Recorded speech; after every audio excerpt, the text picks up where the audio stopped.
ನೋಡಿ, ರಾಜ್ಯ ಕಾಂಗ್ರೆಸ್ ಅಲ್ಲಿ ಈಗ ಜೋರಾಗ್ತಾ ಇರುವಂತದ್ದು ಪಟ್ಟದ ಫೈಟ್ ವಿಚಾರ. ಯಾರಿಗೆ ಪಟ್ಟ ಒಲಿಯುತ್ತೆ ಎನ್ನುವಂತ ಪ್ರಶ್ನೆ ಈಗ ರಾಜ್ಯ ಕಾಂಗ್ರೆಸ್ ಪಾಳೆಯದಲ್ಲೇ ಉದ್ಭವ ಆಗ್ತಾ ಇದೆ. ಶಾಸಕರ ಬಂಡಾಯದ ಕಿಚ್ಚಿಗೆ ವರಿಷ್ಠರು ತಂಡ ಹೊಡೆದಿದ್ದಾರೆ. ಹಾಗಾದ್ರೆ ನಾಳೆ ರಾಜ್ಯಕ್ಕೆ ಉಸ್ತುವಾರಿ ಸುರ್ಜೇವಾಲಾ ಎಂಟ್ರಿಯನ್ನ ಕೊಡ್ತಾರ ಹಾಗಾದ್ರೆ ಎನ್ನುವಂತ ಪ್ರಶ್ನೆ ಕೂಡ ಉದ್ಭವ ಆಗ್ತಾ ಇರುವಂತದ್ದು. ಸೊ ಈ ಹಿನ್ನೆಲೆಯಲ್ಲಿ ಈಗಾಗಲೇ ಪ್ರೆಷರ್ ಕೂಡ ಹೆಚ್ಚಾಗಿದೆ ಸುರ್ಜೇವಾಲಾ ಅವರಿಗೆ. ನಾಳೆ ಬರುವಂತ ನಿರೀಕ್ಷೆ ಇರುವಂತದ್ದು, ಬಂದೇ ಬರ್ತಾರೆ ಅಂತ. ಶಾಸಕರ ಬೇಸರ ತಣಿಸ್ತಾರ ಹಾಗಾದ್ರೆ ಉಸ್ತುವಾರಿ? ಅಸಮಾಧಾನಿತ ಶಾಸಕರ ಜೊತೆ ಸಾಲು ಸಾಲು ಸಭೆ. ರಾಜ್ಯಕ್ಕೆ ಬರುವ ಮುನ್ನ ಶಾಸಕರಿಗೆ ದೂರವಾಣಿ ಕರೆ ಬೇರೆ ಮಾಡಿದ್ದಾರೆ. ಬೇಸರದ ಬಗ್ಗೆ ಮಾಹಿತಿಯನ್ನ ಕಲೆ ಹಾಕಿರುವಂತಹ ಸುರ್ಜೇವಾಲಾ, ರಾಜ್ಯ ಉಸ್ತುವಾರಿ ಸುರ್ಜೇವಾಲರ ಕುತೂಹಲದ ನಡೆ ನಾಳೆ ಬರ್ತಾ ಇದ್ದಾರೆ ಸುರ್ಜೇವಾಲಾ ರಾಜ್ಯ ಉಸ್ತುವಾರಿ. ಏನೇನು ಸಮಸ್ಯೆ ಆಗ್ತಾ ಇದೆ ಹಾಗಾದ್ರೆ ಕಾಂಗ್ರೆಸ್ ಪಾಳ್ಯದಲ್ಲಿ? ಅದು ಕೂಡ 135 ಸೀಟನ್ನ ಪಡ್ಕೊಂಡು ರಾಜ್ಯದಲ್ಲಿ ಅಧಿಕಾರದ ಚುಕ್ಕಾಣಿ ಹಿಡಿದಿರುವಂತಹ ಕಾಂಗ್ರೆಸ್ ನಲ್ಲಿ ಈ ತರ ಸಮಸ್ಯೆಗೆ ಕಾರಣ ಏನು ಎನ್ನುವಂತ ಪ್ರಶ್ನೆ ಉದ್ಭವ ಆಗ್ತಾ ಇದೆ. ಅದರಲ್ಲೂ ಕೂಡ ಡಿ.ಕೆ. ಶಿವಕುಮಾರ್ ಬಣ ಒಂದ್ ಕಡೆ ಆದ್ರೆ ಸಿಎಂ ಸಿದ್ದರಾಮಯ್ಯನವರ ಬಣ ಇನ್ನೊಂದು ಕಡೆಯಲ್ಲಿ.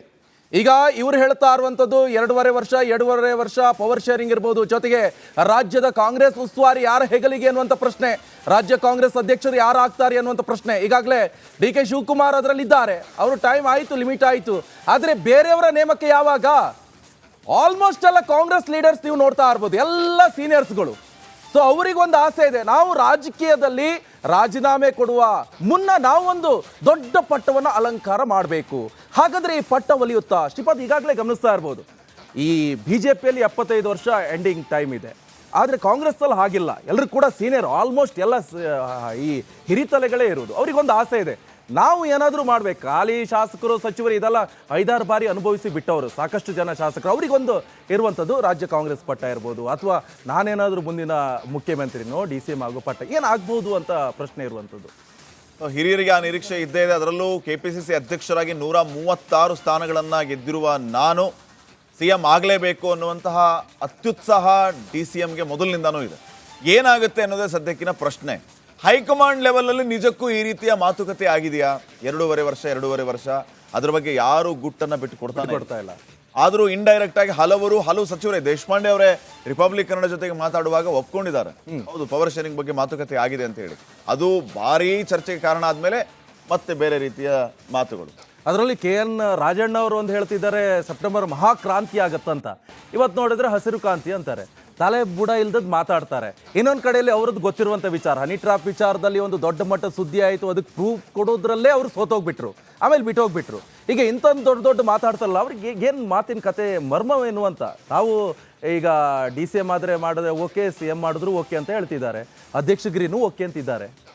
ನನ್ನ ಅಧ್ಯಕ್ಷನಾಗಿ ಮಾಡಿದ್ರೆ ನಾನು ಸಚಿವ ಸ್ಥಾನ ಬಿಟ್ಟುಕೊಡೋದಕ್ಕೆ ರೆಡಿ ಅಂತ. ಇನ್ನು ಮತ್ತೊಂದು ಕಡೆ CM ಕುರ್ಚಿ ಕದನಕ್ಕೆ ಸಿದ್ದರಾಮಯ್ಯ ಟೀಮ್ ಕೆಂಡಾಮಂಡಲ ಆಗ್ತಾ ಇದೆ. ಮುಖ್ಯಮಂತ್ರಿ ಗದ್ದುಗೆ ಮತ್ತು ಆ ಸುತ್ತ ಕೋಟೆಯನ್ನ ಕಟ್ಟೋದಕ್ಕೆ ರಣತಂತ್ರವನ್ನು ರೂಪಿಸ್ತಾ ಇದ್ದಾರೆ. ಸಿದ್ದರಾಮಯ್ಯ ಅವರ ಹತ್ರ ಬರೋಂಗಿಲ್ಲ ಯಾರು.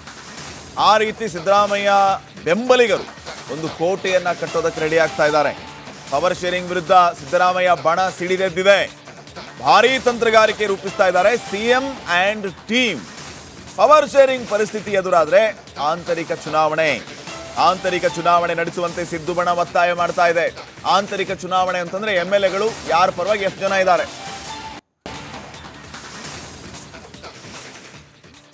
ನೋಡಿ, ಈಗಾಗಲೇ ಈ ಜಾರಕಿಹೊಳಿ ಅಂಡ್ ಟೀಮ್ ಹೈಕಮಾಂಡ್ಗೆ ಒಂದು ಸ್ಪಷ್ಟ ಸಂದೇಶ ಕೊಟ್ಬಿಟ್ಟಿದೆ ಅಂತೆ. ಅವಾಗ ಈ ಚರ್ಚೆ ಆಗುತ್ತೆ. ಸಿದ್ದರಾಮಯ್ಯ ಅವರು CM ಆಗಿ ಮುಂದುವರೆದ್ರೆ ನಮ್ಮ ಯಾವ ತಕರಾರು ಇಲ್ಲ. ಡಿ.ಕೆ. ಶಿವಕುಮಾರ್ ಅವ್ರನ್ನ ನೀವೇನಾದ್ರೂ CM ಮಾಡ್ತೀರಿ ಅಂತಂದ್ರೆ ನಮ್ಮ ದಾರಿ ನಮಗೆ ಅಂತ ಸತೀಶ್ ಜಾರಕಿಹೊಳಿ ಅವರು ಬಹಳ ಸ್ಪಷ್ಟವಾಗಿ ಹೈಕಮಾಂಡ್ ಅವ್ರಿಗೆ ಹೇಳ್ಬಿಟ್ಟಿದ್ದಾರೆ. ಅದಕ್ಕೆ ಮಧ್ಯದಲ್ಲಿ ನೋಡಿ, ಜಾರಕಿಹೊಳಿ ಅಣ್ಣ ನಮ್ಮ CM, ಜಾರಕಿಹೊಳಿ ಅಣ್ಣ ನಮ್ಮ CM ಅಂತ ಹೇಳಿ ಕೂಗು ಕೇಳಿ ಬರ್ತಾ ಇರುತ್ತೆ. 2028ಕ್ಕೆ ನೋಡೋಣ್ರಿ, ಈಗ ಸದ್ಯ ಖಾಲಿ ಇಲ್ಲ ಅಂತ ಅವ್ರು ಹೇಳ್ತಿರ್ತಾರೆ. ಅದರ ಅರ್ಥ ಸಿದ್ದರಾಮಯ್ಯ ಅವರು ಮುಂದುವರಿತಾರೆ. ಡಿ.ಕೆ. ಶಿವಕುಮಾರ್ ಬಂದ್ರೆ ನಮ್ಮ ದಾರಿ ನಮಗೆ. ಇದು ಕೇವಲ ಅವರು ಮಾತ್ರ ಹೇಳೋದಲ್ಲ, ಹೈಕಮಾಂಡ್ಗೂ ಆ ರೀತಿಯ ಸಂದೇಶವನ್ನು ಕೊಟ್ಬಿಟ್ಟಿದ್ದಾರಂತೆ. ಜಮೀರ್ ಅಹಮದ್, ರಾಜಣ್ಣ, ಈ ಕಡೆ ಜಾರಕಿಹೊಳಿ, ಇವ್ರದೊಂದು ಕೋಟೆ ಇದೆ. ಸಿದ್ದರಾಮಯ್ಯ ಅವ್ರನ್ನ ಟಚ್ ಮಾಡುವಂಗಿಲ್ಲ. ಇದರ ಮಧ್ಯೆ ಒಂದು ರೆಕಾರ್ಡ್ ಬೇರೆ ಬ್ರೇಕ್ ಮಾಡಬೇಕಾಗಿದೆ ಸಿದ್ದರಾಮಯ್ಯ. ಅದು ದೇವರಾಜ ಅರಸ್ ಅವರ ರೆಕಾರ್ಡ್. ಅದೊಂದು ಶ್ರೀಪಾದ್ ಪಾಟೀಲ್ ಬಹಳ ಪ್ರಮುಖವಾಗಿ ಸಾಕಷ್ಟು ಚರ್ಚೆ ಆಗ್ತಾ ಇರುವಂತದ್ದು. ಬಿಜೆಪಿ ನಾಯಕರ ವಿರುದ್ಧ ಕ್ರಮ ಕೈಗೊಳ್ಳದ ಸಿದ್ದರಾಮಯ್ಯ, CM ಸಿದ್ದರಾಮಯ್ಯ ವಿರುದ್ಧ ವರಿಷ್ಠರು ಕೂಡ ಕೆಂಡಾಮಂಡಲ ಆಗಿದ್ದಾರಂತೆ. ಸಿದ್ದರಾಮಯ್ಯ ದೆಹಲಿ ಭೇಟಿ ವೇಳೆ ಹೈಕಮಾಂಡ್ ಗರಂ ಆಗಿದ್ದಾರಂತೆ. ಬಿಜೆಪಿ ನಾಯಕರ ವಿರುದ್ಧ ಸಾಕಷ್ಟು ಕೇಸ್ಗಳು ದಾಖಲಾಗಿವೆ. ಆದ್ರೂ ಕೂಡ ನೀವು ಯಾಕೆ ಬಿಜೆಪಿ ನಾಯಕರ ವಿರುದ್ಧ ಕ್ರಮ ಕೈಗೊಳ್ತಿಲ್ಲ? ಸೊ ಹೈಕಮಾಂಡ್ ಸಾಲು ಸಾಲು ಪ್ರಶ್ನೆಗಳಿಗೆ ಸಿಎಂ ತಂಡ ಹೊಡೆದಿದ್ದಾರಂತೆ. ಹಾಗಾದ್ರೆ ಏನಾಗ್ತಾ ಇದೆ ಅಂದ್ರೆ ಬಿಜೆಪಿ ನಾಯಕರ ವಿರುದ್ಧ ಸಾಕಷ್ಟು ಸಾಲು ಸಾಲು ಆರೋಪಕ್ಕೆ ಇಲ್ಲಿ ಕಾಂಗ್ರೆಸ್ ನಾಯಕರ ವಿರುದ್ಧವೇ ಸಾಕಷ್ಟು ಭ್ರಷ್ಟಾಚಾರದ ಆರೋಪ ಕೇಳಿ ಬರ್ತಾ ಇರುವಂತದ್ದು. ಸಾಕಷ್ಟು ಆರೋಪಗಳು ಬಂದಂತ ಸಂದರ್ಭದಲ್ಲಿ ಏನ್ ಮಾಡ್ತಾರೆ ಮುಂದಿನ ಕ್ರಮ? ಇಲ್ಲಿ ಪ್ರಶ್ನೆ ಇರುವಂತದ್ದು ಬಿಜೆಪಿ ನಾಯಕರ ವಿರುದ್ಧ ಸಾಕಷ್ಟು ಕ್ರಮ ಕೈಗೊಳ್ಳದ ನಿಟ್ಟಿನಲ್ಲಿ ನಿಮ್ಮ ವಿರುದ್ಧ ಏನೋ ಕ್ರಮ ಆಗಬಹುದಾ ಎನ್ನುವಂತ ಪ್ರಶ್ನೆ. ಅಂದ್ರೆ ಈ ಸತಿ ನಾವು ನೋಡಿದ್ವಿ DK ಶಿವಕುಮಾರ್ ಬೆಂಗಳೂರಲ್ಲೇ ಇದ್ದಾರೆ, ಆದ್ರೆ ಸಿಎಂ ಸಿದ್ದರಾಮಯ್ಯ ಮಾತ್ರ ಹೋಗಿದ್ರು ದೆಹಲಿಗೆ. ಅದಕ್ಕೂ ಹಿಂದಿನ ಬಾರಿ ಇಬ್ರು ಹೋಗಿದ್ರು. ಹಾಗಾದ್ರೆ ಈ ಮರ್ಮ ಏನು ಅಂತ? ಸಿದ್ದರಾಮಯ್ಯ ಅವರಿಗೆ ಒಂದು ರೀತಿಯ ಒತ್ತಡ ಹೆಚ್ಚಾಗ್ತಿದೆಯಾ ಅನ್ನೋದು ಒಂದು ಕಡೆ ಆದ್ರೆ, ಮನವೊಲಿಸಿ ಇವರನ್ನ ಅಂದ್ರೆ ಸಿಎಂ ಪಟ್ಟದಿಂದ ಕೆಳಗಿಳಿಸೋದು ಹೇಗೆ ಅನ್ನುವಂಥದ್ದು ಒಂದು ಬಿಗ್ ಕ್ವಶನ್ ಹೈಕಮಾಂಡ್ಗೆ ಕಾಡ್ತಾ ಇದೆ. ಸಿದ್ದರಾಮಯ್ಯ ಮಾಸ್ ಲೀಡರ್, ಯಾವುದೇ ಕಾರಣಕ್ಕೂ ಅವರನ್ನ ಇಷ್ಟು ಈಸಿಯಾಗಿ ಈ ಕಡೆ DK ಶಿವಕುಮಾರ್ ಬಣದವರು ಅನ್ಕೊಂಡ ರೀತಿ ಈಸಿಯಾಗಿ ಇಳಿಸೋದಕ್ಕೆ ಸಾಧ್ಯನೇ ಇಲ್ಲ. ಅಲ್ಲೊಂದು ಕ್ರಾಂತಿನೇ ಆಗ್ಬಿಡುತ್ತೆ. ಅದರ ಮುನ್ಸೂಚನೆಯನ್ನೇ ರಾಜಣ್ಣ ಅವ್ರು ಕೊಟ್ಟಿರೋದು. ಅದು ಮೂಢ ಹಗರಣದಲ್ಲಿ ನಾವು ನೋಡಿದ್ವಿ ಯಾವ ರೀತಿಯಾಗಿ ತೇಲ್ಸಿ ಬಿಟ್ಟಿದ್ರಂತ. ಸೊ ಆ ಪ್ರಕಾರವಾಗಿ ಏನಾದರೂ ಬೆಳವಣಿಗೆ ಆದ್ರೆ ಹೇಗೆ ಅನ್ನುವಂಥ ಪ್ರಶ್ನೆ ಇದೆ. ಈ ಮಧ್ಯೆ ಬಿಜೆಪಿ ನಾಯಕರ ವಿರುದ್ಧ ಹಲವು ರೀತಿಯ ಆರೋಪಗಳು ಕೇಳಿ ಬರ್ತಾ ಇದೆ. ಈ ಕೇಸ್ಗಳನ್ನು ರೀಓಪನ್ ಮಾಡಿ ಅವ್ರ ವಿರುದ್ಧ ಯಾಕೆ ಕ್ರಮ ತಗೋಬಾರದು? ನಿಮಗೆ ಈಗ ಅವಕಾಶ ಇದೆ, ರಾಜಕೀಯವಾಗಿ ಅವ್ರನ್ನ ಕಟ್ಟಿ ಹಾಕಿ ಅವ್ರನ್ನ ಮೆತ್ತಗೆ ಮಾಡಿ ಅಂತ ಇಡೀ ದಾಳಿ ಆಗ್ತಾ ಇದೆ ಕಾಂಗ್ರೆಸ್ ನಾಯಕರ ಮೇಲೆ. ಮೊನ್ನೆ ಬಳ್ಳಾರಿಯ whole and sole MLA MP ಗಳ ಮೇಲೆ ಆಯ್ತಲ್ಲ ಕಾಂಗ್ರೆಸ್ ಅವರು. ಹಾಗೆ ನಿಮ್ಮ ಕೈಯಲ್ಲಿ ಅಧಿಕಾರ ಇದೆ, ನೀವ್ ಯಾಕೆ ಮಾಡಬಾರ್ದು? ಬಿಜೆಪಿ ಅವ್ರ ಮೇಲೇನೂ ಆರೋಪ ಇದೆಯಲ್ಲ, ಅದನ್ನ ಹೇಳ್ತಾ ಇರೋದು ಅವರು. ನಮ್ಮ ಪ್ರತಿನಿಧಿ ಹನುಮಂತ್ ಈಗ ನೇರ ಸಂಪರ್ಕದಲ್ಲಿ ಜಾಯ್ನ್ ಆಗಿದ್ದಾರೆ ಈ ಎಲ್ಲ ವಿಚಾರಗಳ ಬಗ್ಗೆ ಮಾಹಿತಿಯನ್ನು ಕೊಡೋದಕ್ಕೆ. ಹನುಮಂತ್, ಪವರ್ ಶೇರಿಂಗ್ ಅನ್ನುವಂಥದ್ದು ಯಾವಾಗ ಕಾಂಗ್ರೆಸ್ ಅಧಿಕಾರಕ್ಕೆ ಬಂತೋ, ಇವರು ಒಂದು 8-10 ದಿನ ಯಾವಾಗ ದೆಹಲಿಯಲ್ಲಿ ಬೀಡುಬಿಟ್ರೋ, ಸಿಎಂ ಆಯ್ಕೆನೇ ಇವರಿಗೆ ಕಬ್ಬಿಣದ ಕಡಲೆ ಆಯಿತು, ಆ ಕ್ಷಣದಿಂದ ಇವಾಗಿನವರೆಗೂ ಪ್ರಸ್ತುತ, ಮುಂದೆಯೂ ಕೂಡ ಪ್ರಸ್ತುತವಾಗಿದ್ದೇ ಇರುತ್ತೆ. ಇದಕ್ಕೆ ಫುಲ್ ಸ್ಟಾಪ್ ಇಡುವಂತಹ ಕೆಲಸ ಹೈಕಮಾಂಡ್ ಯಾಕೆ ತಗೋತಾ ಇಲ್ಲ?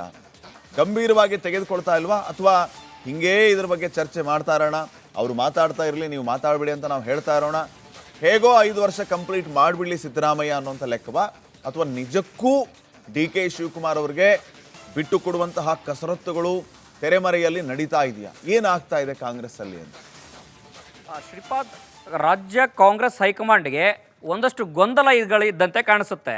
ಯಾಕೆ ಅಂತ ಹೇಳಿದ್ರೆ CM ಸಿದ್ದರಾಮಯ್ಯ ಅವ್ರನ್ನ ವಿಶ್ವಾಸದಲ್ಲಿ ಇಟ್ಕೊಂಡು ನಾವೇನಾದರೂ ಮುನ್ನಡಿಲಿಲ್ಲ ಅಂತಂದು ಹೇಳಿದ್ರೆ, ಹೇಗೆ ನಿಜಲಿಂಗಪ್ಪ ಅವರ ಪ್ರಕರಣದಲ್ಲಿ ಘಟನೆಯಲ್ಲಿ ಆಗಿರ್ಬೋದು, ಹಾಗೆಯೇ ಹಿಂದೆ ಕೆಲವೊಂದು ಇತಿಹಾಸಗಳು ಕಾಂಗ್ರೆಸ್ನಲ್ಲಿರುವಂಥ ಕಾರಣಕ್ಕಾಗಿ ಮಾಸ್ ಲೀಡರ್ಗಳನ್ನು ಏಕಾಏಕಿಯಾಗಿ ಇಳಿಸಿದಂಥ ಸಂದರ್ಭದಲ್ಲಿ ಬಹುದೊಡ್ಡ ಸಮುದಾಯದ ಮತ ಬ್ಯಾಂಕ್ಗೆ ಕಾಂಗ್ರೆಸ್ನಿಂದ ದೂರ ಆಯಿತು.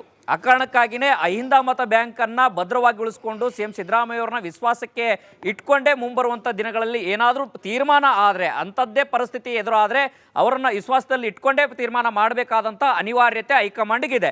ಮತ್ತೊಂದು ಕಡೆ ರಾಜಕಾರಣದಲ್ಲಾಗಿರ್ಬೋದು ಎಲ್ಲವೂ ಸಾಧ್ಯ, ಎಲ್ಲವೂ ಅಸಾಧ್ಯ.